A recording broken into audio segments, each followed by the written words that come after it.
Dear friends, ಎಲ್ರಿಗೂ ನಮಸ್ಕಾರ. Welcome to ಜ್ಞಾನ Gangotri Inquest Current Affairs and this is class number 392 in this series. So ಇವತ್ತಿನ ತರಗತಿಯಲ್ಲಿ 31ನೇ ಜನವರಿ 2023ರ ಪ್ರಚಲಿತ ಘಟನೆಗಳನ್ನ ಡಿಸ್ಕಸ್ ಮಾಡ್ತಾ ಇದ್ದೇವೆ. ಈ ಎಲ್ಲ ಪ್ರಚಲಿತ ಘಟನೆಗಳನ್ನ ಇಲ್ಲಿ ಕಾಣ್ತಿರ್ತಕ್ಕಂತ ಎಲ್ಲ ದಿನಪತ್ರಿಕೆಗಳಿಂದ ಸೋರ್ಸ್ ಮಾಡಿರ್ತೇವೆ. At the end of the presentation we will have given Inquest challenge quiz. ಇದರಲ್ಲಿ first 10 students who give correct answers will be acknowledged in the next presentation. And articles ಮಧ್ಯದಲ್ಲೂ ಕೂಡ ಒಂದು ಪ್ರಶ್ನೆಯನ್ನ ಕೇಳ್ತೇವೆ, ಅದಕ್ಕೂ ಉತ್ತರವನ್ನ ನೀವು ಕಮೆಂಟ್ಸ್ ಅಲ್ಲಿ ತಿಳಿಸಬಹುದಾಗಿರುತ್ತೆ. ಈ ಎಲ್ಲಾ ಚಟುವಟಿಕೆಗಳು ನಿಮ್ಮ ಎಲ್ಲ ಸ್ಪರ್ಧಾತ್ಮಕ ಪರೀಕ್ಷೆಗಳಿಗೆ ಉಪಯುಕ್ತವಾಗಿರ್ತವೆ. So before getting into today's articles, these are the key answers of Inquest challenge number 356 and we appreciate Harish, HKJ, Ramchandra, Rakesh, Abhishek, Hemant, Shankar, Shashikala, Shailandra, Sharath, Manoj, Elu Pujari for giving correct answers. Thank you very much for your participation. With this, let's get into the first article. So ಇವತ್ತಿನ ಮೊದಲನೇ article ಅಲ್ಲಿ ಭಾರತ ದೇಶದಲ್ಲಿ ಇತ್ತೀಚೆಗಷ್ಟೇ ಕಂಡು ಬಂದಿರತಕ್ಕಂತ ಹೊಸ ಚಿಟ್ಟೆ ಅಥವಾ new butterfly which is spotted in India ಬಗ್ಗೆ ಡಿಸ್ಕಸ್ ಮಾಡ್ತಾ ಇದ್ದೇನೆ. ಸೊ ಭಾರತ ದೇಶದಲ್ಲಿ ಕಂಡು ಬರ್ತಕ್ಕಂತ ಈ ಒಂದು ಚಿಟ್ಟೆಯನ್ನ ನಾವೇನಂತ ಕರಿತೀವಿ ಅಂದ್ರೆ ನೋಬೆಲ್ಸ್ ಹೆಲನ್ ಅಂತ ಕರಿತೇವೆ. ಸೊ ನಿಮ್ಗೆ ಪರೀಕ್ಷೆಯಲ್ಲಿ ಇತ್ತೀಚೆಗೆ ಭಾರತ ದೇಶದಲ್ಲಿ ಸ್ಪಾಟ್ ಆಗಿರ್ತಕ್ಕಂತ ಚಿಟ್ಟೆಯನ್ನ ಏನಂತ ಕರೀತಾರೆ ಅಂತ ಪ್ರಶ್ನೆ ಕೇಳಿದ್ರೆ ನೋಬೆಲ್ಸ್ ಹೆಲನ್ ಅಂತ ನಿಮ್ಗೆ ಗೊತ್ತಿರ್ಬೇಕಾಗಿರುತ್ತೆ. ಹಾಗಿದ್ರೆ where it is exactly spotted ಅಂತ ನಿಮ್ಗೆ ಪ್ರಶ್ನೆ ಕೇಳಿದ್ರೆ ಅರುಣಾಚಲ ಪ್ರದೇಶದಲ್ಲಿರ್ತಕ್ಕಂತ ನಮ್ದಪಾ ನ್ಯಾಷನಲ್ ಪಾರ್ಕ್ ನಲ್ಲಿ ಇದನ್ನ ಸ್ಪಾಟ್ ಮಾಡಿರ್ತಾರೆ. ಸೊ ಈ ಒಂದು ಚಿಟ್ಟೆಗೆ ಇಂಗ್ಲಿಷ್ ನಲ್ಲಿ ಬೇರೆ ರೀತಿಯ ಒಂದು ಹೆಸರನ್ನ ಕೊಡ್ಲಾಗಿರುತ್ತೆ. ಸೊ ಇಂಗ್ಲಿಷ್ ನಲ್ಲಿ ಈ ಚಿಟ್ಟೆಯನ್ನ ನಾವೇನಂತ ಕರಿತೀವಿ ಅಂದ್ರೆ ಟೂತ್ ಸ್ವಾಲೋ ಟೇಲ್ ಅಂತ ಕರಿತೇವೆ. ಸೊ ಕಾರಣ ಏನು ಅಂದ್ರೆ ಅದರ ಚಿಟ್ಟೆಗಳ ಒಂದು ರೆಕ್ಕೆಯ ಮೇಲೆ ಹಲ್ಲಿನ ಆಕಾರದ ರಚನೆಗಳನ್ನ ನಾವು ನೋಡ್ಬೋದಾಗಿರುತ್ತೆ. ಸೊ ಆ ಒಂದು ಕಾರಣದಿಂದ ಇಂಗ್ಲಿಷ್ ನಲ್ಲಿ ಇದಕ್ಕೆ ಟೂತ್ ಸ್ವಾಲೋ ಟೇಲ್ ಅಂತ ಕರಿತೇವೆ. ಸೊ ಈ ರೀತಿಯ ಚಿಟ್ಟೆ ಅಂದ್ರೆ ನೋಬೆಲ್ಸ್ ಹೆಲೆನ್ ಅಂತಕ್ಕಂತ ಈ ಒಂದು ಚಿಟ್ಟೆ ಭಾರತ ದೇಶದಲ್ಲಿ ಇದೇ ಮೊಟ್ಟ ಮೊದಲ ಬಾರಿಗೆ ಕಾಣಿಸ್ತಾ ಇರ್ತಕ್ಕಂತ ಒಂದು ಉದಾಹರಣೆ ಆಗಿರುತ್ತೆ. ಹಾಗಿದ್ರೆ ಈ ಚಿಟ್ಟೆ ಮೊಟ್ಟ ಮೊದಲ ಬಾರಿಗೆ ಎಲ್ಲಿ ಕಂಡು ಬರ್ತಾ ಇತ್ತು ಅಂದ್ರೆ ಸೊ ಇದನ್ನ ಮೊಟ್ಟ ಮೊದಲ ಬಾರಿಗೆ 1907 ಅಲ್ಲಿ ಒಬ್ಬ ವಿಜ್ಞಾನಿ ವಿಂಗ್ ಹ್ಯಾಮ್ ಎಂದು ಕರೀತಕ್ಕಂತ ವಿಜ್ಞಾನಿ ಇದನ್ನ ಸ್ಪಾಟ್ ಮಾಡಿರ್ತಾರೆ. ಸೊ ಪ್ರಮುಖವಾಗಿ ಇದನ್ನ ಎಲ್ಲಿ ಸ್ಪಾಟ್ ಮಾಡಿರ್ತಾರೆ ಅಂದ್ರೆ ಬರ್ಮಾ ರಾಷ್ಟ್ರದಲ್ಲಿ ಇದನ್ನ ಸ್ಪಾಟ್ ಮಾಡಿರ್ತಾರೆ. ಸೊ ಬರ್ಮಾವನ್ನ ನಾವು ಪ್ರಸ್ತುತವಾಗಿ ಮ್ಯಾನ್ಮಾರ್ ಅಂತ ನಾವೇನ್ ಕರಿತೇವೆ. ಸೊ ಈ ಒಂದು ದೇಶದಲ್ಲಿ 1907 ಅಲ್ಲಿ ಇದನ್ನ ಸ್ಪಾಟ್ ಮಾಡಿರ್ತಾರೆ. ಅದಾದ ನಂತರ 1932ರಲ್ಲಿ ಇನ್ನೊಬ್ಬ ವಿಜ್ಞಾನಿ ಅವ್ರನ್ನ ನಾವು WH ಇವಾನ್ಸ್ ಅಂತ ನಾವು ಕರಿತೇವೆ. ಸೊ ಇವರು ಇದೇ ಚಿಟ್ಟೆಯನ್ನ ಮತ್ತೊಮ್ಮೆ ಮ್ಯಾನ್ಮಾರ್ ಅಥವಾ ಬರ್ಮಾದಲ್ಲಿ ಇದೆ ಅಂತ ಪ್ರೂವ್ ಮಾಡ್ತಾರೆ. ಸೊ ಸದ್ಯಕ್ಕೆ ಇದು ಎಂಡೆಮಿಕ್ ಎಲ್ಲಿ ಅಂದ್ರೆ ಮ್ಯಾನ್ಮಾರ್ ನಲ್ಲಿ ಇರ್ತಕ್ಕಂತ ಒಂದು ಸ್ಥಳೀಯವಾಗಿರ್ತಕ್ಕಂತ ಒಂದು ಚಿಟ್ಟೆ ಆಗಿರುತ್ತೆ. ಸೊ ಈ ಒಂದು ಚಿಟ್ಟೆ ಭಾರತದಲ್ಲೂ ಕೂಡ ಇತ್ತೀಚೆಗೆ ಸ್ಪಾಟ್ ಆಗಿರೋದನ್ನ ನಾವು ನೋಡ್ಬೋದಾಗಿರುತ್ತೆ. ಹಾಗಿದ್ರೆ ಈ ಒಂದು ಚಿಟ್ಟೆ ಕಂಡು ಬಂದಿರತಕ್ಕಂತ ನ್ಯಾಷನಲ್ ಪಾರ್ಕ್ ನಮ್ದಪಾ ನ್ಯಾಷನಲ್ ಪಾರ್ಕ್ ಅಂತ ನಾವೇನ್ ಕರಿತೇವೆ. ಸೊ ಇದು ಬಯೋಡೈವರ್ಸಿಟಿ ಹಾಟ್ಸ್ಪಾಟ್ ಕೂಡ ಆಗಿರುತ್ತೆ. ಅಂದ್ರೆ ಭಾರತ ದೇಶದ ಜೈವ ವೈವಿಧ್ಯತೆಯನ್ನ ಹೊಂದಿರತಕ್ಕಂತ ಒಂದು ಹಾಟ್ಸ್ಪಾಟ್ ಕೂಡ ಆಗಿರುತ್ತೆ. ಸೊ ಇದು 1985 ಚದರ ಕಿಲೋಮೀಟರ್ ವಿಸ್ತೀರ್ಣ ಇರ್ತಕ್ಕಂತ ಒಂದು ನ್ಯಾಷನಲ್ ಪಾರ್ಕ್ ಆಗಿರುತ್ತೆ. ಸೊ ಇಲ್ಲಿರ್ತಕ್ಕಂತ ಫಾರೆಸ್ಟ್ ಅನ್ನ ನಾವೇನಂತ ಕರಿತೀವಿ ಅಂದ್ರೆ ಡೈಪ್ಟೆರೋ ಕಾರ್ಪ್ ಅಂತ ಕರಿತೇವೆ. ಸೊ ಡೈಪ್ಟೆರೋ ಕಾರ್ಪ್ ಅಂದ್ರೆ ಸೊ ಅಲ್ಲಿರ್ತಕ್ಕಂತ ಮರಗಳು ಬಹಳ ಎತ್ತರ ಬೆಳೀತಕ್ಕಂತ ಒಂದು ಕಾಡುಗಳನ್ನ ನಾವು ಡೈಪ್ಟೆರೋ ಕಾರ್ಪ್ ಕಾಡುಗಳು ಅಂತ ಕರಿತೇವೆ. ಸೊ ಇಲ್ಲಿರ್ತಕ್ಕಂತ ಫಾರೆಸ್ಟ್ ಅನ್ನ ನಾವು ಅಥವಾ ಪ್ಲಾಂಟ್ಸ್ ಅನ್ನ ಅಥವಾ ಟ್ರೀಸ್ ಅನ್ನ ನಾವು ಎವರ್ ಗ್ರೀನ್ ರೈನ್ ಫಾರೆಸ್ಟ್ ಅಂತ ಕರಿತೇವೆ. ಅಂದ್ರೆ ನಿತ್ಯ ಹರಿದ್ವರ್ಣ ಮಳೆ ಕಾಡುಗಳನ್ನ ನಾವಿಲ್ಲಿ ನೋಡ್ಬೋದಾಗಿರುತ್ತೆ. ಸೊ ಇದರ ಎಕ್ಸಾಕ್ಟ್ ಲೊಕೇಶನ್ ಅನ್ನ ನಾವು ಹೇಳೋದಾದ್ರೆ north western part of Mizoram, Manipur, Kachin rain forest eco region ಅಲ್ಲಿ ನಾವು ನೋಡ್ಬೋದಾಗಿರುತ್ತೆ. ಅಂದರೆ ಮಿಜೋರಾಂ, ಮಣಿಪುರ, ಕಚಿನ್ ಮಳೆಕಾಡು ಪರಿಸರದ ವಾಯುವ್ಯ ಭಾಗದಲ್ಲಿ ಈ ಒಂದು ನಮ್ದಪಾ ನ್ಯಾಷನಲ್ ಪಾರ್ಕ್ ಅನ್ನ ನಾವು ನೋಡ್ಬೋದಾಗಿರುತ್ತೆ. ಹಾಗಿದ್ರೆ ಈ ಒಂದು ಆರ್ಟಿಕಲ್ ಗೆ ಸಂಬಂಧಪಟ್ಟಂತೆ ನಾವು ಕೇಳ್ತಾ ಇರ್ತಕ್ಕಂತ ಇವತ್ತಿನ ಪ್ರಶ್ನೆ ಏನು ಅಂದ್ರೆ ಇತ್ತೀಚೆಗೆ ಭಾರತ ದೇಶದಲ್ಲಿ ಆರೆಂಜ್ ಬ್ಯಾಟ್ ಅಂದ್ರೆ ಕಿತ್ತಳೆ ಬಣ್ಣದ ಒಂದು ಬಾವಲಿ ಕೂಡ ಸ್ಪಾಟ್ ಆಗಿರುತ್ತೆ. ಸೊ ಎಲ್ಲಿ ಸ್ಪಾಟ್ ಆಗಿರುತ್ತೆ ಅಂದ್ರೆ ಕಂಗೇರ್ ವ್ಯಾಲಿ ನ್ಯಾಷನಲ್ ಪಾರ್ಕ್ ನಲ್ಲಿ ಸ್ಪಾಟ್ ಆಗಿರುತ್ತೆ. ಸೊ ಹಾಗಿದ್ರೆ ಈ ಕಂಗೇರ್ ವ್ಯಾಲಿ ನ್ಯಾಷನಲ್ ಪಾರ್ಕ್ ಯಾವ ರಾಜ್ಯದಲ್ಲಿದೆ ಅನ್ನೋದನ್ನ ನೀವು ನಮ್ಗೆ ಕಮೆಂಟ್ಸ್ ಅಲ್ಲಿ ತಿಳಿಸಬಹುದಾಗಿರುತ್ತೆ. So with this we are come to the second article. So ಇತ್ತೀಚೆಗಷ್ಟೇ ಭಾರತ ದೇಶದಲ್ಲಿ ಜನವರಿ 26ನೇ ತಾರೀಕು ನಾವು ರಿಪಬ್ಲಿಕ್ ಡೇ ಅಥವಾ ಗಣರಾಜ್ಯೋತ್ಸವ ದಿನವನ್ನ ಏನ್ ಆಚರಣೆ ಮಾಡ್ತೇವೆ. ಸೊ ಆ ಒಂದು ಆಚರಣೆಯ ಸಮಯದಲ್ಲಿ ಮಾರ್ಚಿಂಗ್ ಕಂಟಿಂಜೆಂಟ್ ಅಂದ್ರೆ ಆ ಒಂದು ಕವಾಯತುಗಳನ್ನ ನಾವು ನೋಡ್ಬೋದಾಗಿರುತ್ತೆ. ಮತ್ತೆ ವಿವಿಧ ರಾಜ್ಯಗಳು ಮತ್ತು ಕೇಂದ್ರಾಡಳಿತ ಪ್ರದೇಶಗಳು ಮತ್ತೆ ಕೇಂದ್ರ ಸರ್ಕಾರದ ಕೆಲವೊಂದು ಸಚಿವಾಲಯಗಳು ಮತ್ತೆ ಈ ಒಂದು ಡಿಪಾರ್ಟ್ಮೆಂಟ್ಸ್ ಗಳಿಂದ ಕೋಷ್ಟಕಗಳನ್ನ ಪ್ರೆಸೆಂಟ್ ಮಾಡ್ತಾರೆ. ಸೊ ಈ ಒಂದು ಪ್ರೆಸೆಂಟೇಶನ್ ಆದ ನಂತರ ಅವುಗಳಲ್ಲಿ ಬೆಸ್ಟ್ ಯಾವ್ದಿತ್ತು ಅಂತ ಡಿಕ್ಲೇರ್ ಮಾಡಿರ್ತಾರೆ. ಸೊ 2023ರಲ್ಲಿ ಇವುಗಳಲ್ಲಿ ಅತ್ಯುತ್ತಮವಾಗಿರ್ತಕ್ಕಂಥ ಕಂಟಿಂಜೆಂಟ್ ಮತ್ತೆ ಟ್ಯಾಬ್ಲ್ಯೂಸ್ ಯಾವ್ದ್ಯಾವ್ದು ಅಂತ ಡಿಕ್ಲೇರ್ ಮಾಡಿರ್ತಾರೆ. ಸೊ ಅದನ್ನ ನಮ್ಮ ಪರೀಕ್ಷೆಯಲ್ಲಿ ಕೇಳ್ತಕ್ಕಂಥ ಬರ್ತಕ್ಕಂತ ಒಂದು ಸಾಧ್ಯತೆ ಇರುತ್ತೆ.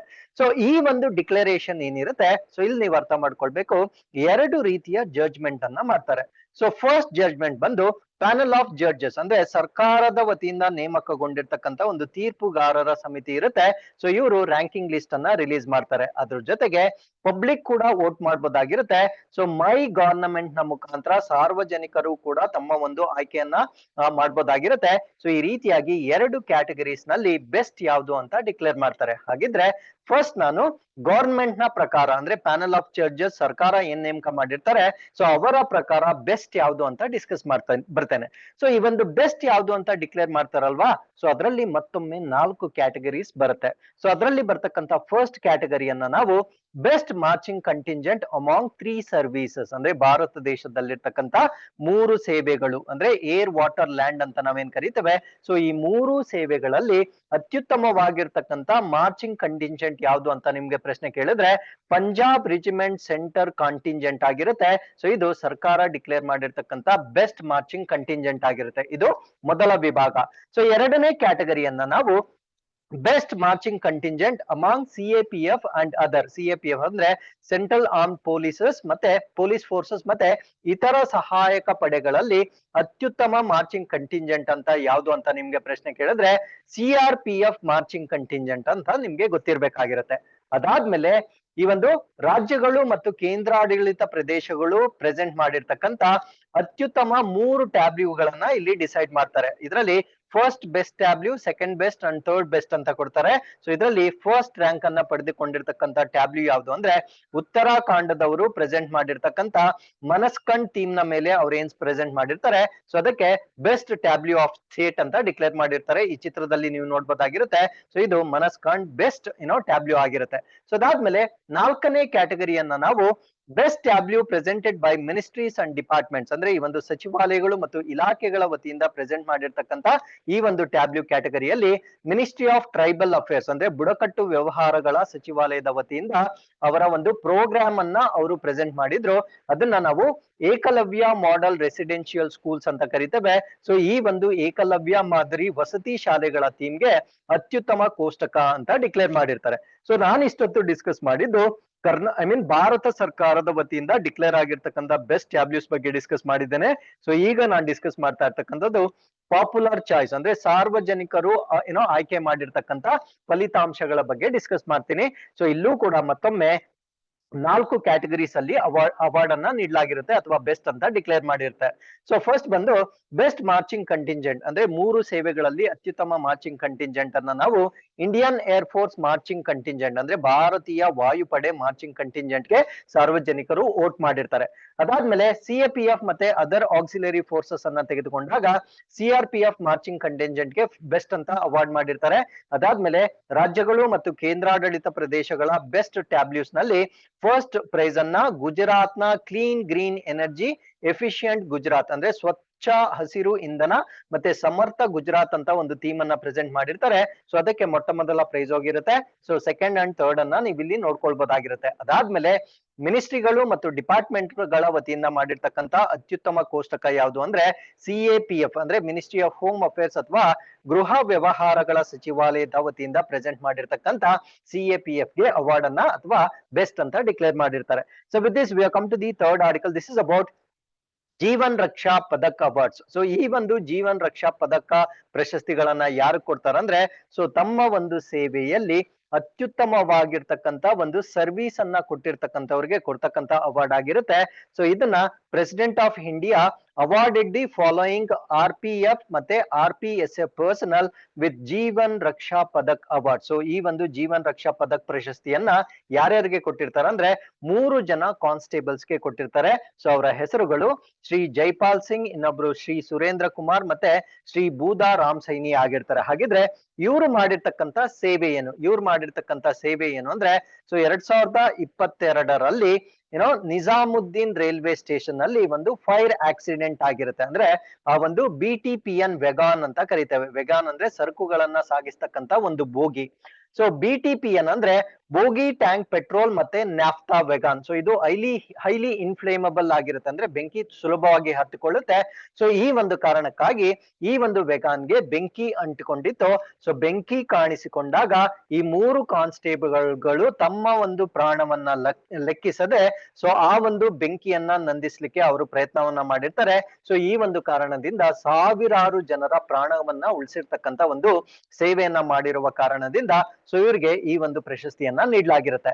So with this we have come to the fourth article. This is about 75 successful years of NCC. So NCC ಏನಿರುತ್ತೆ, ಸೊ ಈಗ 75 ಯಶಸ್ವಿ ವರ್ಷಗಳನ್ನ ಕಂಪ್ಲೀಟ್ ಮಾಡಿರುತ್ತೆ. ಸೊ ಇದ್ರ ಬಗ್ಗೆ ನಾವು ಡಿಸ್ಕಸ್ ಮಾಡ್ತಾ ಬರೋದಾದ್ರೆ, ಸೊ ಈ ಒಂದು ನೆನಪಿಗಾಗಿ ಭಾರತ ದೇಶದ ಪ್ರಧಾನ ಮಂತ್ರಿಗಳು 75 ರೂಪಾಯಿ ಕಾಯಿನ್ ಅಥವಾ ನಾಣ್ಯವನ್ನ ಬಿಡುಗಡೆ ಮಾಡಿರ್ತಾರೆ. ಸೊ NCC ಅಂದ್ರೆ ನ್ಯಾಷನಲ್ ಕೆಡೆಟ್ ಕಾರ್ಪ್ಸ್ ಅಂತ ಕರೀತೇವೆ. ಸೊ ಇದನ್ನ ರಚನೆ ಮಾಡಿರ್ತಕ್ಕಂಥ ವರ್ಷ 1948 ಅಲ್ಲಿ ಇದನ್ನ ರಚನೆ ಮಾಡಿರ್ತಾರೆ. ಸೊ ಇದನ್ನ ರಚನೆ ಮಾಡ್ಲಿಕ್ಕೆ ರೆಕಮೆಂಡ್ ಮಾಡಿರ್ತಕ್ಕಂಥ ಕಮಿಟಿ ಯಾವುದು ಅಂದ್ರೆ ನಿಮ್ಗೆ HN ಕುಂಜ್ರು ಸಮಿತಿ ಅಂತ ನಿಮ್ಗೆ ಗೊತ್ತಿರ್ಬೇಕಾಗಿರುತ್ತೆ.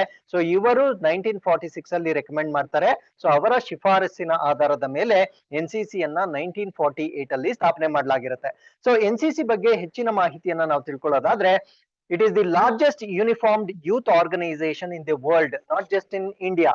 So ವಿಶ್ವದ ಅತಿ ದೊಡ್ಡ ಸಮಸ್ತ್ರಧಾರಿ ಯುವ ಸಂಘಟನೆಯನ್ನ ನಾವು NCC ಅಂತ ಕರಿತೇವೆ. ಸೊ ಇದೊಂದು ವಾಲಂಟರಿ ಆರ್ಗನೈಸೇಷನ್ ಆಗಿರುತ್ತೆ, ಅಂದ್ರೆ ಒಂದು ಸ್ವಯಂ ಸೇವಾ ಸಂಸ್ಥೆ ಆಗಿರುತ್ತೆ. ಸೊ ಇದರಲ್ಲಿ ಮಕ್ಕಳನ್ನ ಹೈಸ್ಕೂಲ್ ಇಂದ ಇರ್ಬೋದು, ಕಾಲೇಜಿಂದ ಇರ್ಬೋದು ಅಥವಾ ಯೂನಿವರ್ಸಿಟಿಯಿಂದ ಇರ್ಬೋದು, ಸೊ ಅಲ್ಲಿಂದ ನೇಮಕವನ್ನ ಮಾಡ್ಲಾಗುತ್ತೆ. ಸೊ ಈ ಒಂದು NCC ಯ ಮೋಟೋ ಅಥವಾ ಧ್ಯೇಯ ವಾಕ್ಯ ಏನು ಅಂತ ಕೇಳಿದ್ರೆ ಯೂನಿಟಿ ಅಂಡ್ ಡಿಸಿಪ್ಲಿನ್, ಏಕತೆ ಮತ್ತು ಶಿಸ್ತು ಅಂತಕ್ಕಂಥದ್ದು ಇದರ ಧ್ಯೇಯವಾಗಿರುತ್ತೆ. ಸೊ ಈ ಒಂದು NCC ಯನ್ನ ಡೀಲ್ ಮಾಡ್ತಕ್ಕಂಥವ್ರು ಅಥವಾ ಯಾವ ಸಚಿವಾಲಯದ ಅಡಿಯಲ್ಲಿ ಬರುತ್ತೆ ಅಂದ್ರೆ ಸೆಂಟ್ರಲ್ ಲೆವೆಲ್ ಅಥವಾ ನ್ಯಾಷನಲ್ ಮಟ್ಟದಲ್ಲಿ ಇದು ಡಿಫೆನ್ಸ್ ಮಿನಿಸ್ಟ್ರಿ ಅಥವಾ ರಕ್ಷಣಾ ಸಚಿವಾಲಯದಲ್ಲಿ ಇದು ರಾಷ್ಟ್ರೀಯ ಮಟ್ಟದಲ್ಲಿ ನಿರ್ವಹಣೆ ಮಾಡಿದ್ರೆ, ರಾಜ್ಯ ಮಟ್ಟದಲ್ಲಿ ಎಜುಕೇಶನ್ ಮಿನಿಸ್ಟ್ರಿ ಅಂದ್ರೆ ಶಿಕ್ಷಣ ಸಚಿವಾಲಯ ಏನಿರುತ್ತೆ, ಸೊ ಆ ಒಂದು ಸಚಿವಾಲಯ ರಾಜ್ಯ ಮಟ್ಟದಲ್ಲಿ ಇದನ್ನ ನಿರ್ವಹಣೆ ಮಾಡ್ತಾ ಬರುತ್ತೆ. ಹಾಗಿದ್ರೆ ಇವರು ಮಾಡ್ತಾ ಇರ್ತಕ್ಕಂತ ಕೆಲವೊಂದು ಸೇವೆಗಳೇನು ಅಂದ್ರೆ ಈ ಸ್ವಚ್ಛತಾ ಅಭಿಯಾನ ಆಗಿರ್ಬೋದು, ಕೋವಿಡ್ ಟೈಮ್ ಅಲ್ಲಿ ಅವರ ಕಾಂಟ್ರಿಬ್ಯೂಷನ್ ಆಗಿರ್ಬೋದು, ಯೋಗ ಸ್ಪ್ರೆಡ್ ಮಾಡ್ತಕ್ಕಂಥದ್ದಾಗಿರ್ಬೋದು, ಅದಾದ್ಮೇಲೆ ಡಿಜಿಟಲ್ ಸಾಕ್ಷರತೆಯನ್ನ ಸ್ಪ್ರೆಡ್ ಮಾಡ್ತಕ್ಕಂಥದ್ದು, ಪೊಲ್ಯೂಷನ್ ಕಂಟ್ರೋಲ್ ಆಗಿರ್ಬೋದು, ಇದರಲ್ಲೆಲ್ಲ ಅವರ ಸೇವೆಯನ್ನ ನಾವು ಗುರುತಿಸಬಹುದಾಗಿರುತ್ತೆ. ಸೊ ಇದರ ಒಂದು ಹೆಡ್ ಕ್ವಾರ್ಟರ್ಸ್ ಅನ್ನ ನಾವು ನವದೆಹಲಿಯಲ್ಲಿ ನೋಡ್ಬೋದಾಗಿರುತ್ತೆ. ಸೊ ಇದರ ಡೈರೆಕ್ಟರ್ ಜನರಲ್ ಅಥವಾ ಮಹಾನಿರ್ದೇಶಕರು ಯಾರು ಅಂತ ಕೇಳಿದ್ರೆ ಲೆಫ್ಟಿನೆಂಟ್ ಜನರಲ್ ಗುರ್ಪ್ರೀತ್ ಸಿಂಗ್ ಇದರ ಒಂದು ಮಹಾನಿರ್ದೇಶಕರಾಗಿರ್ತಾರೆ. So with this we have come to the fifth article. This is about Suzuki to use cow dung for its CNG cars, ಅಂದ್ರೆ ಕಂಪ್ರೆಸ್ಡ್ ನ್ಯಾಚುರಲ್ ಗ್ಯಾಸ್, ಅಂದ್ರೆ ಸಂಕುಚಿತ ನೈಸರ್ಗಿಕ ಅನಿಲದಿಂದ ಓಡ್ತಕ್ಕಂತ ಕಾರುಗಳಲ್ಲಿ ಇನ್ನು ಮುಂದೆ ಸುಜುಕಿಯವರು ಹಸುವಿನಿಂದ ಸಗಣಿಯಿಂದ ಬರ್ತಕ್ಕಂತ ಒಂದು ಬಯೋಗ್ಯಾಸ್ ಅನ್ನ ಯೂಸ್ ಮಾಡಿ ರನ್ ಮಾಡ್ತಕ್ಕಂತ ಒಂದು ಇಂಜಿನ್ ಅನ್ನ ಎಸ್ಟಾಬ್ಲಿಷ್ ಮಾಡಿರ್ತಾರೆ. ಸೊ ಇದ್ರ ಬಗ್ಗೆ ನಾವು ಡಿಸ್ಕಸ್ ಮಾಡೋದಾದ್ರೆ, India's largest car manufacturing company Suzuki motor corporation ಆಗಿರುತ್ತೆ. ಸೊ ಇವರು CNG ಕಾರ್ಸ್ ಏನಿರುತ್ತೆ ಅಂದ್ರೆ ತಮ್ಮ ಒಂದು CNG ಕಾರುಗಳು ಏನಿರ್ತವೆ, ಸೊ ಇನ್ ಮೇಲೆ ಕೌಡಂಗಿಂದ ತಯಾರಿ ಮಾಡಿರ್ತಕ್ಕಂತ ಇಂಧನವನ್ನ ಬಳಕೆ ಮಾಡ್ತಕ್ಕಂತ ಒಂದು ಆವಿಷ್ಕಾರವನ್ನ ಮಾಡಿರ್ತಾರೆ. ಸೊ ಈ ಒಂದು ಆವಿಷ್ಕಾರವನ್ನ ಸಾಕಾರಗೊಳಿಸ್ಲಿಕ್ಕೆ ಸುಜುಕಿ ಮೋಟಾರ್ಸ್ ಏನಿರ್ತಾರೆ, ಸೊ ಅವರು Asia's largest dairy manufacturer national dairy development board ಏನಿರುತ್ತೆ ಅಂದ್ರೆ ರಾಷ್ಟ್ರೀಯ ಡೈರಿ ಡೆವಲಪ್ಮೆಂಟ್ ಬೋರ್ಡ್ ಏನಿರುತ್ತೆ, ಸೊ ಇವರೊಂದಿಗೆ ಒಂದು ಒಪ್ಪಂದಕ್ಕೆ ಸಹಿಯನ್ನ ಮಾಡ್ಕೊಂಡಿರ್ತಾರೆ. The biogas could be used for Suzuki CNG model. So ಈ ಒಂದು ಸಗಣಿಯಿಂದ ತಯಾರಿ ಮಾಡ್ತಕ್ಕಂತ ಈ ಒಂದು ಜೈವಿಕ ಅನಿಲ ಏನಿರುತ್ತೆ, ಆ ಒಂದು ಜೈವಿಕ ಅನಿಲವನ್ನ ಈ ಕಂಪ್ರೆಸ್ಡ್ ನ್ಯಾಚುರಲ್ ಗ್ಯಾಸ್ ಫಾರ್ಮೇಶನ್ ನಲ್ಲಿ ಇಂಜಿನ್ ಗಳಲ್ಲಿ ಯೂಸ್ ಮಾಡ್ತಕ್ಕಂತ ಒಂದು ಇನ್ವೆನ್ಷನ್ ಅನ್ನ ಇವರು ಮಾಡಿರ್ತಾರೆ. So with this we have come to the sixth article. This is about UNESCO designates Ukraine's Odesa a world heritage in danger site. ಅಂದ್ರೆ ಈ ಉಕ್ರೇನ್ ಬಗ್ಗೆ ನಿಮ್ಗೆ ಡೆಫಿನೆಟ್ಲಿ ಗೊತ್ತಿರುತ್ತೆ. ಸೊ ಇತ್ತೀಚೆಗೆ ರಷ್ಯಾದವರು ಅಥವಾ ಉಕ್ರೇನ್ ಮಧ್ಯೆ ಆಗಿರ್ತಕ್ಕಂತ ಯುದ್ಧದ ಕಾರಣದಿಂದ ಸೊ ಈ ಒಂದು ಸ್ಥಳವನ್ನ ಪ್ರೊಟೆಕ್ಟ್ ಮಾಡ್ಲಿಕ್ಕೆ ಯುನೆಸ್ಕೋದವ್ರು ಏನ್ ಮಾಡಿರ್ತಾರೆ ಅಂದ್ರೆ ಸೊ ಇದನ್ನ ಅಪಾಯಕಾರಿ ವಿಶ್ವ ಪರಂಪರೆ ತಾಣವಂತ ಗುರುಸ್ತಾರೆ. ಸೊ ಯಾವಾಗ ಇದನ್ನ ಡೇಂಜರಸ್ ಹೆರಿಟೇಜ್ ಸೈಟ್ ಅಂತ ಗುರುತು ಮಾಡ್ತಾರೆ, ಸೊ ಅವಾಗ ಇದನ್ನ ಪ್ರೊಟೆಕ್ಟ್ ಮಾಡ್ಲಿಕ್ಕೆ ಬೇಕಾಗಿರ್ತಕ್ಕಂತ ಫಿನಾನ್ಷಿಯಲ್ ಅಸಿಸ್ಟೆನ್ಸ್ ಮತ್ತೆ ಟೆಕ್ನಿಕಲ್ ಅಸಿಸ್ಟೆನ್ಸ್ ಅನ್ನ ಯುನೆಸ್ಕೋ ವತಿಯಿಂದ ನೀಡಲಾಗುತ್ತೆ. ಸೊ ನಮ್ಮ ಪರೀಕ್ಷೆಯಲ್ಲಿ ಯುನೆಸ್ಕೋ ಉಕ್ರೇನ್ ನ ಯಾವ ಪ್ರದೇಶವನ್ನ ಇತ್ತೀಚೆಗೆ dangerous site of world heritage ಅಂತ ಡಿಕ್ಲೇರ್ ಮಾಡಿದ್ದಾರೆ ಅಂತ ಪ್ರಶ್ನೆ ಕೇಳಿದ್ರೆ ಉಕ್ರೇನ್ ನ ಒಡೆಸಾ ಅಂತ ನಿಮ್ಗೆ ಗೊತ್ತಿರ್ಬೇಕಾಗಿರುತ್ತೆ. ಸೊ ಇದು ಎಲ್ಲಿ ಕಂಡು ಬರುತ್ತೆ ಅಂದ್ರೆ ಸೊ ಉಕ್ರೇನ್ ನ ಬಾರ್ಡರ್ ನಲ್ಲಿ ನಾವು ಬ್ಲಾಕ್ ಸಿ ಅನ್ನ ನೋಡ್ಬೋದಾಗಿರುತ್ತೆ. ಅದನ್ನ ಮ್ಯಾಪ್ ಅಲ್ಲಿ ನಾನು ಮುಂದೆ ತೋರಿಸ್ತೇನೆ. ಕಪ್ಪು ಸಮುದ್ರವನ್ನ ನಾವು ನೋಡ್ಬೋದಾಗಿರುತ್ತೆ. ಆ ಒಂದು ಕಪ್ಪು ಸಮುದ್ರದ ಬಳಿ ಇರ್ತಕ್ಕಂತ ಒಂದು ನಗರ, ಇದನ್ನ ನಾವು ಒಡೆಸಾ ಅಂತ ಕರಿತೇವೆ. ಸೊ ಇದೊಂದು ಉಕ್ರೇನ್ಗೆ ಸಂಬಂಧಪಟ್ಟಿರ್ತಕ್ಕಂತ ಒಂದು ಐತಿಹಾಸಿಕ ಕೇಂದ್ರವಾಗಿರುತ್ತೆ, ಅಂದ್ರೆ ಹಿಸ್ಟಾರಿಕಲ್ ಸೆಂಟರ್ ಆಗಿರುತ್ತೆ.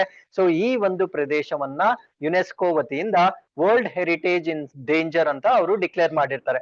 ಸೊ ಈ ಒಂದು ಸ್ಟೇಟಸ್ ಕೊಡೋದ್ರಿಂದ ಅದನ್ನ ಪ್ರೊಟೆಕ್ಟ್ ಮಾಡ್ಲಿಕ್ಕೆ ಬೇಕಾಗಿರ್ತಕ್ಕಂತ ಫಿನಾನ್ಷಿಯಲ್ ಮತ್ತೆ ಟೆಕ್ನಿಕಲ್ ಇಂಟರ್ನ್ಯಾಷನಲ್ ಏಡ್, ಅಂದ್ರೆ ಈ ಒಂದು ಹಣಕಾಸು ಮತ್ತು ತಾಂತ್ರಿಕ ಅಂತಾರಾಷ್ಟ್ರೀಯ ಸಹಾಯಕ್ಕೆ ಈ ಒಂದು ಪ್ರವೇಶ ಸಕ್ರಿಯಗೊಳಿಸುತ್ತೆ. ಹಾಗಿದ್ರೆ ಈ ಒಂದು ಮ್ಯಾಪ್ ನಲ್ಲಿ ನಾವು ಬ್ಲಾಕ್ ಸಿ ಅನ್ನ ನೋಡ್ಬೋದಾಗಿರುತ್ತೆ. ಸೊ ಇಲ್ಲಿ ನಾವು ಉಕ್ರೇನ್ ಅನ್ನ ನೋಡ್ಬೋದಾಗಿರುತ್ತೆ. ಸೊ ಈ ಸ್ಪಾಟ್ ಅಲ್ಲಿ ನಾವು ಒಡೆಸಾ ನಗರವನ್ನ ನಾವು ನೋಡ್ಬೋದಾಗಿರುತ್ತೆ. ಹಾಗಿದ್ರೆ ಬ್ಲಾಕ್ ಸಿ ಬೇರೆ ಯಾವ ಯಾವ ಕಂಟ್ರೀಸ್ ಜೊತೆ ತನ್ನ ಬಾರ್ಡರ್ ಅನ್ನ ಶೇರ್ ಮಾಡ್ಕೊಳ್ಳುತ್ತೆ ಅಂದ್ರೆ ಸೊ ರಷ್ಯಾ ಜೊತೆ ತನ್ನ ಬಾರ್ಡರ್ ನ ಶೇರ್ ಮಾಡ್ಕೊಳ್ಳುತ್ತೆ. ಇಲ್ಲಿ ಜಾರ್ಜಿಯಾನ ನೋಡ್ಬೋದಾಗಿರುತ್ತೆ, ಟರ್ಕಿ, ಬಲ್ಗೇರಿಯಾ, ರೊಮೇನಿಯಾ. ಸೊ ಎಷ್ಟು ರಾಷ್ಟ್ರಗಳೊಂದಿಗೆ ತನ್ನ ಗಡಿಯನ್ನ ಶೇರ್ ಮಾಡ್ಕೊಳ್ತಕ್ಕಂತ ಒಂದು ಸಿ ಆಗಿರುತ್ತೆ. So with this we have come to the 7th article. This is about Shaheed Diwas 2023. So Shaheed Diwas 2023 ಅಥವಾ ಶಹೀದ್ ದಿವಸವನ್ನ ನಾವು ಪ್ರತಿ ವರ್ಷ ಜನವರಿ 30ನೇ ತಾರೀಕು ಆಚರಣೆ ಮಾಡ್ತೇವೆ. ಸೊ ಶಹೀದ್ ದಿವಸವನ್ನ ನಾವು ಮಾರ್ಟಿರ್ಸ್ ಡೇ ಅಥವಾ ಹುತಾತ್ಮರ ದಿನ ಅಂತ ಕೂಡ ಕರೀತೇವೆ. ಸೊ ಈ ಒಂದು ದಿನದ ಒಂದು ವಿಶೇಷತೆ ಏನು ಅಂದ್ರೆ it is the death anniversary of Mahatma Gandhi. So Mahatma Gandhi ಅವರ ಪುಣ್ಯತಿಥಿ ಕೂಡ ಇದೇ ದಿನಾಂಕದಂದಿಗೂ ನಾವು ಆಚರಣೆ ಮಾಡ್ತೇವೆ. ಸೊ ಈ ದಿನಾಂಕದಂದು ಏನಾಗಿರುತ್ತೆ ಅಂದ್ರೆ ಸೊ ಇನ್ ದ ಇಯರ್ 1948, 1948 ಜನವರಿ 30ರಂದು ಬಿರ್ಲಾ ಹೌಸ್ ಅಲ್ಲಿ ಪ್ರೇಯರ್ ಅನ್ನ ಮಾಡುವಾಗ ನಾಥೂರಾಮ್ ಗೋಡ್ಸೆ ಅವರು ಮಹಾತ್ಮ ಗಾಂಧಿ ಅವರನ್ನ ಗುಂಡಿಕ್ಕಿ ಕೊಲ್ಲಲಾಗಿರುತ್ತೆ.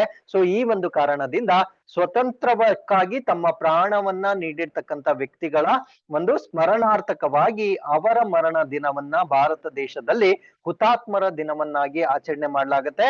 ಸೊ ಅದೇ ದಿನವನ್ನ non violence and peace day ಆಗಿ ಅಬ್ಸರ್ವ್ ಮಾಡ್ತಾರೆ, ಅಂದ್ರೆ ಅಹಿಂಸಾ ಮತ್ತು ಶಾಂತಿಯ ದಿನವನ್ನಾಗಿ ಕೂಡ ಆಚರಣೆ ಮಾಡಲಾಗುತ್ತೆ. ಕಾರಣ ಏನಂದ್ರೆ ಸೊ ಮಹಾತ್ಮ ಗಾಂಧಿಯವರು he was for non violence ಮತ್ತೆ ಪೀಸ್ ಗೆ ಅವರು ಹೆಸರನ್ನ ಮಾಡಿರ್ತಾರೆ. So with this we have come to the 8th article. This is about 31st foundation day of national commission for women, ಅಂದ್ರೆ ರಾಷ್ಟ್ರೀಯ ಮಹಿಳಾ ಆಯೋಗದ 31ನೇ ಸಂಸ್ಥಾಪನಾ ದಿನದ ಬಗ್ಗೆ ಡಿಸ್ಕಸ್ ಮಾಡ್ತಾ ಇದ್ದೇವೆ. ಸೊ ಈ ಒಂದು ದಿನವನ್ನ ಪ್ರತಿ ವರ್ಷ ಜನವರಿ 31ನೇ ತಾರೀಕು ಆಚರಣೆ ಮಾಡಲಾಗುತ್ತೆ. ಸೊ ಈ ಒಂದು ದಿನ ನ್ಯಾಷನಲ್ ಕಮಿಷನ್ ಫಾರ್ ವಿಮೆನ್ ಏನಾಗಿರುತ್ತೆ ಅಂದ್ರೆ ರಾಷ್ಟ್ರೀಯ ಮಹಿಳಾ ಆಯೋಗ ಸ್ಥಾಪನೆ ಆಗಿರ್ತಕ್ಕಂತ ಒಂದು ದಿನಾಂಕವಾಗಿರುತ್ತೆ. ಹಾಗಿದ್ರೆ ಈ ಒಂದು ಆಚರಣೆಯ ಥೀಮ್ ಏನಾಗಿರುತ್ತೆ ಅಂತ ಪ್ರಶ್ನೆ ಕೇಳಿದ್ರೆ ಸಶಕ್ತ ನಾರಿ ಸಶಕ್ತ ಭಾರತ್ ಅಂತಕ್ಕಂಥದ್ದು ಇದರ ಥೀಮ್ ಆಗಿರುತ್ತೆ. ಹಾಗಿದ್ರೆ ನ್ಯಾಷನಲ್ ಕಮಿಷನ್ ಫಾರ್ ವಿಮೆನ್ ಬಗ್ಗೆ ನಾವು ಡಿಸ್ಕಸ್ ಮಾಡೋದಾದ್ರೆ ಇದು ಸ್ಥಾಪನೆ ಆಗಿರ್ತಕ್ಕಂಥ ವರ್ಷ 1992 ಅಲ್ಲಿ ಇದನ್ನ ಸ್ಥಾಪನೆ ಮಾಡಿರ್ತಾರೆ.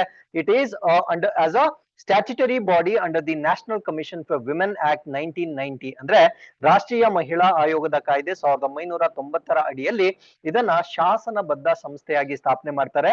ಸೊ ಇದನ್ನ ಸ್ಥಾಪನೆ ಮಾಡ್ಲಿಕ್ಕೆ ಪ್ರಮುಖವಾದ ಕಾರಣ ಏನು ಅಂದ್ರೆ ಮಹಿಳೆಯರಿಗೆ ಸಂಬಂಧಪಟ್ಟಂತೆ ಕಾನ್ಸ್ಟಿಟ್ಯೂಷನಲ್ ಮತ್ತೆ ಲೀಗಲ್ ಸೇಫ್ ಗಾರ್ಡ್ ಅಂತ ನಾವೇನ್ ಕರಿತೇವೆ, ಅಂದ್ರೆ ಸಾಂವಿಧಾನಿಕ ಮತ್ತು ಕಾನೂನು ರಕ್ಷಣೆಗಳನ್ನ ಮಹಿಳೆಯರಿಗೆ ಶಿಫಾರಸು ಮಾಡ್ಲಿಕ್ಕೆ ಮತ್ತು ಒದಗಿಸ್ಲಿಕ್ಕಾಗಿ ಸೊ ಈ ಒಂದು ಕಮಿಷನ್ ಅನ್ನ ಭಾರತ ದೇಶದಲ್ಲಿ ಸ್ಥಾಪನೆ ಮಾಡ್ತಾರೆ.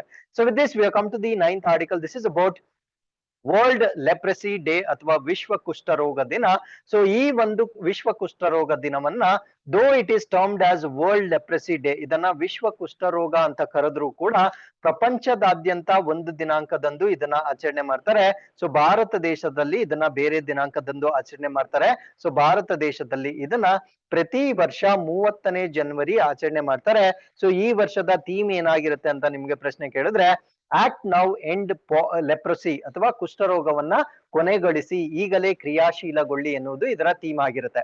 ಸೊ ಪ್ರಪಂಚದಾದ್ಯಂತ ಇದನ್ನ ಯಾವಾಗ ಆಚರಣೆ ಮಾಡ್ತಾರೆ ಅಂದ್ರೆ ಲಾಸ್ಟ್ ಸಂಡೇ ಆಫ್ ಜಾನ್ವರಿ, ಅಂದ್ರೆ ಜನವರಿ ತಿಂಗಳಿನಲ್ಲಿ ಬರ್ತಕ್ಕಂತ ಕೊನೆಯ ಭಾನುವಾರದಂದು ಇದನ್ನ ಆಚರಣೆ ಮಾಡ್ತಾರೆ. ಹಾಗಿದ್ರೆ ವಿಶ್ವದಾದ್ಯಂತ ಈ ವರ್ಷ ಇದನ್ನ 29ನೇ ಜನವರಿ ಸೆಲೆಬ್ರೇಟ್ ಮಾಡಿದ್ರೆ ಸೊ ಭಾರತ ದೇಶದಲ್ಲಿ ಇದನ್ನ 30ನೇ ಜನವರಿ ಆಚರಣೆ ಮಾಡಿರ್ತಾರೆ. ಕಾರಣ ಏನು ಅಂದ್ರೆ 30ನೇ ಜನವರಿ ಮಹಾತ್ಮ ಗಾಂಧಿ ಅವರ ಹುತಾತ್ಮ ಅಥವಾ ಪುಣ್ಯತಿಥಿ ಕೂಡ ಆಗಿರತ್ತೆ. ಸೊ ಈ ಒಂದು ದಿನದ ಒಂದು ವಿಶೇಷತೆಗಾಗಿ ಭಾರತ ದೇಶದ ಒಂದು ಟಾರ್ಗೆಟ್ ಅನ್ನ ಕೂಡ ನಾವು ಡಿಸ್ಕಸ್ ಮಾಡೋದಾದ್ರೆ ಈ ಒಂದು SDG ಗೋಲ್ಸ್ ಪ್ರಕಾರ, ಅಂದ್ರೆ ಸುಸ್ಥಿರ ಅಭಿವೃದ್ಧಿ ಗುರಿಗಳ ಪ್ರಕಾರ ಪ್ರಪಂಚದಾದ್ಯಂತ ಲೆಪ್ರಸಿ ಅಥವಾ ಕುಷ್ಠರೋಗವನ್ನ ಎಂಡ್ ಮಾಡ್ಲಿಕ್ಕೆ 2030 ಅನ್ನ ಟಾರ್ಗೆಟ್ ವರ್ಷವನ್ನಾಗಿ ಇಟ್ಕೊಂಡಿರ್ತಾರೆ. ಬಟ್ ಭಾರತ ದೇಶ ಅದಕ್ಕಿಂತ 3 ವರ್ಷ ಮುಂಚಿತವಾಗಿ ಅಂದ್ರೆ 3 years prior to that 2027 ಗೆ ಈ ಒಂದು ಕುಷ್ಠರೋಗವನ್ನ ನಿರ್ಮೂಲನೆ ಮಾಡ್ಬೇಕು ಅಂತ ಒಂದು ಗುರಿಯನ್ನ ಇಟ್ಕೊಂಡಿರ್ತಾರೆ. ಸೊ ಈ ಒಂದು ಗುರಿಯನ್ನ ಮೀಟ್ ಮಾಡ್ಲಿಕ್ಕೆ ಭಾರತ ದೇಶದಲ್ಲಿ national strategic plan and road map for leprosy 2023-2027 ಅನ್ನ ಈಗ ಆಕ್ಟಿವೇಟ್ ಮಾಡಿರ್ತಾರೆ. ಅಂದ್ರೆ 2023 ಮತ್ತು 27ರ ರಾಷ್ಟ್ರೀಯ ಕಾರ್ಯತಂತ್ರದ ಯೋಜನೆ ಮತ್ತು ಮಾರ್ಗಸೂಚಿಯನ್ನು ಕೂಡ ಬಿಡುಗಡೆ ಮಾಡಿರ್ತಾರೆ. ಹಾಗಿದ್ರೆ ಈ ಒಂದು ಭಾರತ ದೇಶದಲ್ಲಿ ಲೆಪ್ರಸಿಗೆ ಸಂಬಂಧಪಟ್ಟಂತೆ ಒಂದು ಪ್ರಮುಖವಾದ ಮಾಹಿತಿಯನ್ನ ನಾವು ತಿಳ್ಕೊಳ್ಳೋದಾದ್ರೆ, ಸೊ ಭಾರತ ದೇಶದಲ್ಲಿ ನ್ಯಾಷನಲ್ ಲೆಪ್ರಸಿ ಎರಾಡಿಕೇಶನ್ ಪ್ರೋಗ್ರಾಮ್ ಅನ್ನ ಆಲ್ರೆಡಿ ಲಾಂಚ್ ಮಾಡಿದ್ದಾರೆ. ಅಂದ್ರೆ ರಾಷ್ಟ್ರೀಯ ಕುಷ್ಠರೋಗ ನಿರ್ಮೂಲನಾ ಕಾರ್ಯಕ್ರಮವನ್ನ ಲಾಂಚ್ ಮಾಡಿದ್ದಾರೆ. ಸೊ ಈ ಒಂದು ಕಾರ್ಯಕ್ರಮವನ್ನ ಲಾಂಚ್ ಮಾಡಿದ ನಂತರ ಪ್ರಸ್ತುತವಾಗಿ 2005ರಲ್ಲಿ ತೆಗೆದುಕೊಂಡಿರ್ತಕ್ಕಂಥ ಒಂದು ಸ್ಟ್ಯಾಟಿಸ್ಟಿಕ್ಸ್ ನ ಪ್ರಕಾರ 10,000 ಪಾಪ್ಯುಲೇಷನ್ ಗೆ ಭಾರತ ದೇಶದಲ್ಲಿ ಒಂದು ಪ್ರಕರಣವನ್ನ ನಾವು ನೋಡ್ಬೋದಾಗಿರುತ್ತೆ. ಅಂದ್ರೆ 10,000 ಪಾಪ್ಯುಲೇಷನ್ ಅಲ್ಲಿ ಲೆಪ್ರಸಿ ಎಷ್ಟು ಜನಕ್ಕೆ ಕಾಣಿಸ್ಕೊಳ್ತಾ ಇದೆ ಅಂದ್ರೆ ಒಬ್ಬರಿಗೆ ಮಾತ್ರ ಕುಷ್ಠರೋಗ ಕಾಣಿಸ್ಕೊಳ್ತಾ ಇದೆ. So this is in the national level, ಅಂದ್ರೆ ರಾಷ್ಟ್ರೀಯ ಮಟ್ಟದಲ್ಲಿ 2005ರ ಪ್ರಕಾರ ಮಾಡಿರ್ತಕ್ಕಂಥ ಒಂದು ಸರ್ವೆ ಆಗಿರುತ್ತೆ. ಸೊ ಲೆಪ್ರಸಿ ಭಾರತ ದೇಶಕ್ಕೆ ಒಂದು ಮಾರಕವಾದ ಕಾಯಿಲೆ ಆಗಿರುತ್ತೆ. ಕಾರಣವೇನಂದ್ರೆ ಪ್ರಪಂಚದಾದ್ಯಂತ ಬರ್ತಕ್ಕಂಥ ಲೆಪ್ರಸಿ ಕೇಸಸ್ ಏನಿರುತ್ತೆ ಅದರಲ್ಲಿ 52% ಆಫ್ ದಿ ಕೇಸಸ್ ಅನ್ನ ನಾವು ಭಾರತ ದೇಶದಲ್ಲಿ ನೋಡ್ಬೋದಾಗಿರುತ್ತೆ. ಸೊ ಇಲ್ಲಿಗೆ ನಾವು ಇನ್ಕ್ವೆಸ್ಟ್ ಸ್ನಿಪ್ಪೆಟ್ಸ್ ಗೆ ಬಂದ್ಬಿಡೋಣ. ಸೊ ಇದರಲ್ಲಿ ಮೊಟ್ಟ ಮೊದಲನೇದಾಗಿ world neglected tropical diseases day, ಅಂದ್ರೆ ವಿಶ್ವ ನಿರ್ಲಕ್ಷ್ಯ ಉಷ್ಣ ವಲಯದ ರೋಗಗಳ ದಿನ. ಸೊ ಭಾರತ ರಾಷ್ಟ್ರ ಈ ಟ್ರೋಪಿಕಲ್ ರೀಜನ್ ಅಲ್ಲಿ ಬರುವುದರಿಂದ ಸೊ ಇಲ್ಲಿ ಕಾಡುಗಳ ಸಂಖ್ಯೆ ಅಥವಾ ಅದರ ಡೆನ್ಸಿಟಿ ಕೂಡ ಜಾಸ್ತಿ ಇರುತ್ತೆ. ಸೊ ಕಾಡುಗಳು ಎಲ್ಲಿ ಜಾಸ್ತಿ ಇರುತ್ತೆ ಸೊ ಅಲ್ಲಿ ಆ ಕಾಡು ಪ್ರಾಣಿಗಳಿಂದ ಬರ್ತಕ್ಕಂಥ ಕಾಯಿಲೆಗಳು ಕೂಡ ಜಾಸ್ತಿ ಇರುತ್ತೆ. ಸೊ ಆ ಒಂದು ಕಾಯಿಲೆಗಳಲ್ಲಿ ಕೆಲವೊಂದು ನೆಗ್ಲೆಕ್ಟೆಡ್ ಡಿಸೀಸಸ್ ಇರುತ್ತೆ, ಅಂದ್ರೆ ನಿರ್ಲಕ್ಷ್ಯಕ್ಕೊಳಗೊಂಡ ಕೆಲವೊಂದು ಕಾಯಿಲೆಗಳು ಇರುತ್ತೆ. ಸೊ ಅದರ ಬಗ್ಗೆ ಅವೇರ್ನೆಸ್ ಅನ್ನ ಮೂಡಿಸ್ಲಿಕ್ಕೆ ಪ್ರತಿ ವರ್ಷ ಜನವರಿ 30ನೇ ತಾರೀಕು world neglected tropical diseases day ಅನ್ನ ನಾವು ಅಬ್ಸರ್ವ್ ಮಾಡ್ತೇವೆ. ಸೊ ಇದರ ಕಾರಣ ಏನು ಅಂದ್ರೆ ಈ ನೆಗ್ಲೆಕ್ಟೆಡ್ ಡಿಸೀಸ್ ನಿಂದ ಪ್ರತ್ಯೇಕವಾಗಿ ಭಾರತ ರಾಷ್ಟ್ರ ಟೂ ಮಚ್ ಆಫ್ ಬರ್ಡನ್ ಆಗಿರೋದ್ರಿಂದ ಇದನ್ನ ಕಡಿಮೆ ಮಾಡ್ಲಿಕ್ಕೆ ಮಾಡ್ತಾ ಇರ್ತಕ್ಕಂಥ ಒಂದು ದಿನವಾಗಿರುತ್ತೆ. So national forensic sciences university ಅಂದ್ರೆ ಈ ರಾಷ್ಟ್ರೀಯ ಈ ವಿಧಿವಿಜ್ಞಾನ ಅಂತ ನಾವೇನ್ ಕರಿತೇವೆ, ಸೊ ಈ ಒಂದು ವಿಶ್ವವಿದ್ಯಾನಿಲಯವನ್ನ ಸ್ಥಾಪನೆ ಮಾಡ್ಲಿಕ್ಕೆ ಧಾರವಾಡದಲ್ಲಿ ಶಂಕುಸ್ಥಾಪನೆಯನ್ನ ಮಾಡ್ಲಾಗ್ತಾ ಇದೆ. ಅಂದ್ರೆ ನ್ಯಾಷನಲ್ ಫೋರೆನ್ಸಿಕ್ ಸೈನ್ಸಸ್ ಯೂನಿವರ್ಸಿಟಿಯನ್ನ ಎಲ್ಲಿ ಸ್ಟಾರ್ಟ್ ಮಾಡ್ತಾ ಇದ್ದಾರೆ ಕರ್ನಾಟಕದಲ್ಲಿ ಅಂತ ನಿಮ್ಗೆ ಪ್ರಶ್ನೆ ಕೇಳಿದ್ರೆ ಧಾರವಾಡದಲ್ಲಿ ಅಂತ ನಿಮ್ಗೆ ಗೊತ್ತಿರ್ಬೇಕಾಗಿರತ್ತೆ.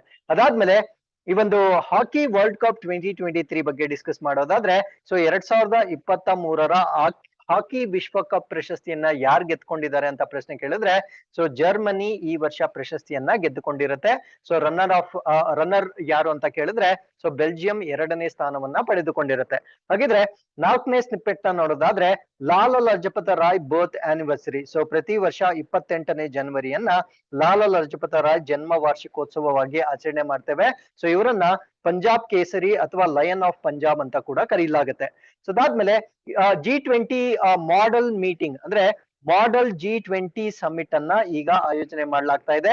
ಸೊ ಈ ಒಂದು ಮಾಡೆಲ್ G20 ಸಮಿಟ್ ಅನ್ನ ಭಾರತ ದೇಶದಲ್ಲಿ ಎಲ್ಲಿ ಆಯೋಜನೆ ಮಾಡಲಾಗಿದೆ ಅಂತ ಪ್ರಶ್ನೆ ಕೇಳಿದ್ರೆ Rambhau Mhalgi Prabodhini Indian institute of democratic leadership ಮುಂಬೈನಲ್ಲಿ G20 ಮಾದರಿ ಶೃಂಗಸಭೆಯನ್ನ ಉದ್ಘಾಟನೆ ಮಾಡಲಾಗಿರುತ್ತೆ. ಸೊ 15th ಬ್ರಿಕ್ಸ್ ಸಮಿಟ್ ಅಂದ್ರೆ 2023ರಲ್ಲಿ ನಡೀತಕ್ಕಂತ ಬ್ರಿಕ್ಸ್ ಶೃಂಗಸಭೆಯನ್ನ ಎಲ್ಲಿ ನಡೆಸಬೇಕು ಅಂತ ನಿರ್ಧಾರ ಮಾಡಿರ್ತಾರೆ. ಸೌತ್ ಆಫ್ರಿಕಾದ ಡರ್ಬನ್ ನಲ್ಲಿ 15ನೇ ಬ್ರಿಕ್ಸ್ ಶೃಂಗಸಭೆಯನ್ನ ಈ ವರ್ಷ ಕಂಡಕ್ಟ್ ಮಾಡಲಾಗುತ್ತೆ. ಸೊ ಇಲ್ಲಿಗೆ ಇವತ್ತಿನ ಎಲ್ಲಾ ಪ್ರಚಲಿತ ಘಟನೆಗಳು ಕಂಪ್ಲೀಟ್ ಆಗಿರುತ್ತೆ. With this we have come to inquest challenge number 357. You can just pause the video, go through the questions and give us the answers. So once again, I'll meet you tomorrow and till then keep reading, take care of yourselves and thank you very much for watching this.